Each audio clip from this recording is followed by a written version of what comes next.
Hello guys, welcome back. Doing a second video today. I didn't want to have to make this video, but making it tomorrow, I don't think I want to make it tomorrow, so I'll just make it today. Anyway, oh my gosh. The Cowboys, they go down 16 and I'm like, it's over. We suck. We're gonna lose. And then we end up making this comeback, and this happens every game.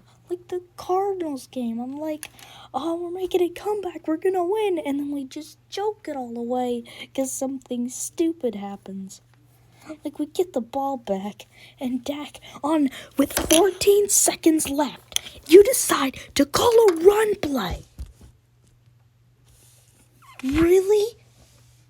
And then the stupid slow butt ref wouldn't get out of the way. He just stood there, backpedaled, and didn't give Dak enough time to snap the ball. But again, self-inflicted wound. You called the run play, and that's your fault. Kellen Moore, he can go to Jacksonville. I don't care. He sucks. He's overrated, and he needs to get his butt out of Dallas. La'el Collins, he can get out. Connor Williams, get out. Overhaul the whole team, except for Dak and Amari Cooper.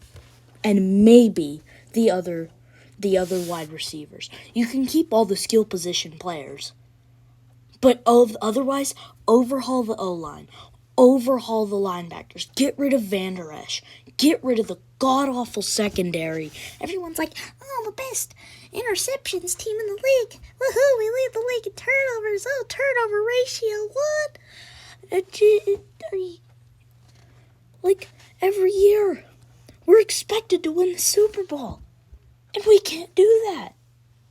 We just choke it all away. 2019, we started 3-0. I was on cloud 9.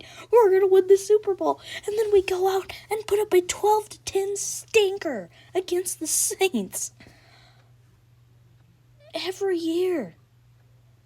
Everyone's like, oh, the Cowboys, like, Brian, finally get that Super Bowl trophy. Oh, yeah, number 6. The Cowboys have gone 11 straight playoff appearances without making it to the conference championship. And that's an NFL record. This franchise is such a joke. Oh, my gosh. So congratulations, you've earned yourself a seat on the couch. Watch the 49ers with the Packers and the Bucks who are the Bucks playing? They're playing the winner of Rams and Cardinals. But still, enjoy your seat on the couch, because you suck. Connor Williams, get your behind out of Dallas. La'el Collins, get your behind out of Dallas. I'm just sick. I follow 10 sports, and I can't enjoy a single championship. Like, I follow the 3 NASCAR series. I follow IndyCar. I follow Formula 1. That's 5 motorsports series. And then I follow college football. I follow the NFL. I follow the NBA, NHL, MLB. Like, I at least expect one championship. Like, I couldn't even get that. Like, I don't even know how to explain it anymore. I'm going to end up going to school on Tuesday because I can't go on Monday because it's MLK Day. I'm going to end up going, and all the kids are going to be like, hey, Cowboys lost. When in reality, they're probably some Seahawks or Broncos fan. Like, I noticed most of the kids are Broncos or Seahawks fans, or they're Panthers fans. Like, you can't trash talk me when your team didn't even make the playoffs. It's like, just, I don't know what we're thinking. Every year, everyone's like, oh, Kellen Moore, what a great mind. He's going to do great as a head coach. Oh, look at those trick plays. But then you also got to understand, you see those god-awful plays he calls up on first down. Oh, halfback draw up the middle with Zeke. They're never going to guess that. And what's the end result? Back to the line of scrimmage. Yay. And then, like, the trick plays, yeah, they're nice, but like, I think our special teams coordinator, whatever his name is, Bones or whatever they call him, he's probably the only good bright spot on the whole coaching staff besides Dan Quinn. when Dan Quinn helped this defense turn around. But then, like, you see the points and you're like, oh, this defense has turned it around. But you see all the costly plays we've given up. And I'm not going to blame this all on the defense. No. The offense deserves some responsibility. Like, seriously, how do you choke that bad? I'm just in shock. Like, I was coming in this game, like, okay, let me take you back. So, like, to Halloween, I would, like, when they beat the Vikings, I was going crazy. I was like, oh my gosh, we're so good. We've won 6 in a row. We're going to win the Super Bowl. And then, what? We go to the Broncos. The Broncos come to Jerry World, and they gave us a beating. And then the next week, who'd we play? The Chiefs? Oh yeah, we go to Arrowhead, and we couldn't even get past the 20. We got past the 20 late in the game, and then we threw the interception. Yay. Yeah, and then, like, the next week, go to the Raiders, Thanksgiving. I'm like, okay, yeah, easy Thanksgiving win. I can enjoy my Thanksgiving finally. We have Thanksgiving on Wednesday, and I'm glad we do, because I would not have eaten dinner had the Cowboys on the Thanksgiving, because the Cowboys lost. Like, I was like, just every game, like in the Thanksgiving game, they're down 11, then they come all the way back, and then they just choke it all away every time. Oh, man, next week, I'll beat the Saints, and then we beat Washington, and then the Giants, and then Washington again, and then we go to the Cardinals. What? You're on 22-7, you come all the way back, and then, you don't have timeouts, because you're stupid. You waste all your timeouts. What kind of a coach wastes their timeouts in the third quarter? Why? You should never call timeouts in the third quarter. I don't care if it's for a delay game, that's 5 yards. You never know when you're going to have to stop the clock or throw the challenge flag. Like, I think instead, when coaches don't have challenges, that they should be allowed, to challenge, and if they don't get it, then it's a 10-yard penalty. Like, I think that'd be much better instead of losing a timeout. But still, it's just so stupid with McCarthy. Then we go out next week and beat up on the Eagles, but then again, you look at the quarterbacks we've beaten, a beat-up Taysom Hill, Mike Glennon, Taylor Heineke, twice, and then Gardner Gumshoe, whatever his name is, like, come on. Seriously, everyone was like, oh, the Cowboys, they're back now. Look at that offense. They're out of a slump. And you see, we played replacement people on defense. We are a joke. And again, back to this game. I was like, oh, yeah, they're talking about how good the 49ers are.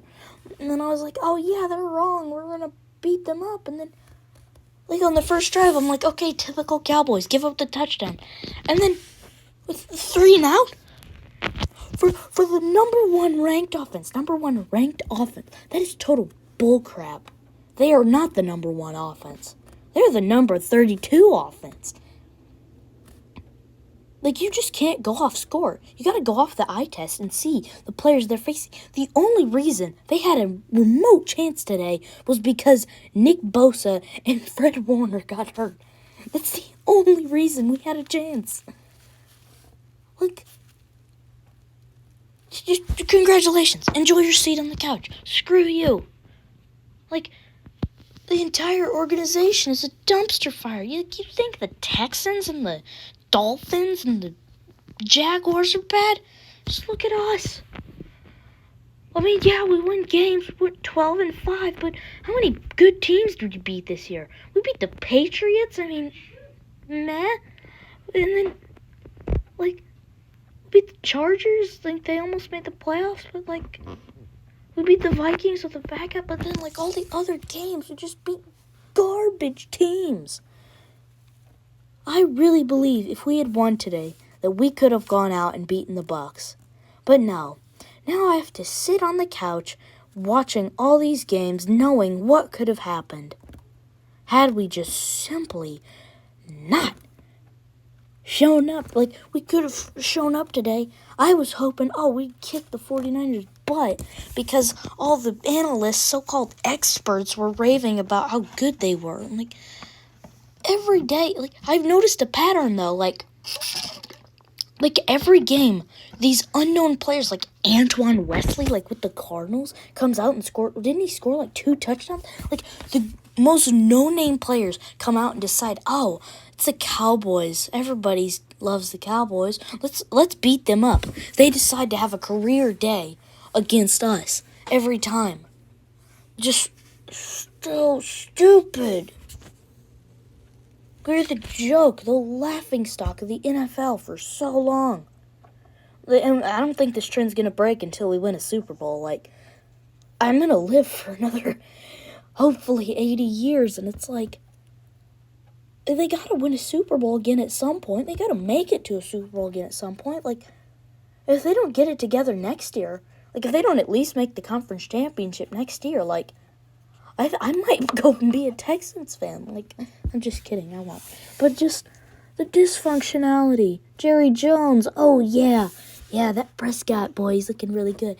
Oh, Dad, that's Dak's on our team. Yeah, yeah. Did you forget? Oh, yeah, Steven, sorry. Like, he's so old. Like, and then when he eventually dies or moves on, I don't think he'll move on until he dies. Steven will take over, and he'll probably be worse. Like, I guarantee you, if I was the owner of this team, like, aside from the financial stuff, like with the stadium, I could do a great job. I know what this team needs. They need a defense. They need an O-line. Connor Williams, oh, you think you're so cute putting Connor Williams out there, or Connor McGovern in the backfield, but that just doesn't work. Seriously, when you're so bad that you have 13 holding calls and like 1,000,000 false starts, and then Tyron Smith, oh, best left tackle. No, he just chokes. He gives up the false starts. Zach Martin didn't have a penalty, I don't think, all year. He probably did, but I missed it. But still, like, Zach Martin, the only good guy. Lyle Collins, suspended for being on drugs. Like, and then he's terrible too. Like, when people thought, no, Lyle Collins, he's a really solid right tackle. He's like a top 5 right tackle. When you're over here choking people on the right tackle position, you're not a right tackle. No, you're trying to choke that person. He is so dumb. The holding calls, the false start calls, the penalty calls in general, the Thanksgiving game, 4 PIs against 1 player. How incompetent are you? Like, the last 20, 30 years almost. Nothing but complete failure. Absolute ineptitude. Every year, everyone's like, oh, the Cowboys, they could be a real Super Bowl contender. And then we end up going 8-8, or we end up making the playoffs but getting bounced. Or we end up like 2020 where we get an injury-riddled garbage and we end up not even getting a chance. Like, this game looked like one of those 2020 games where we just couldn't do anything, and then we came back at the end, and then we just choked it all away. Classic Cowboys. Give up a touchdown on the first drive. That happened like every game this year. Go back. It happened in at least 75% of the games this year. Still, the ineptitude of this franchise is just so stupid. Anyway, well, I'm getting too worked up. But anyway, I hope you enjoy this video. If you're a Cowboys fan, I feel for you. I'm a Cowboys fan too, and yeah, it hurts. It hurts really bad. I want a Super Bowl.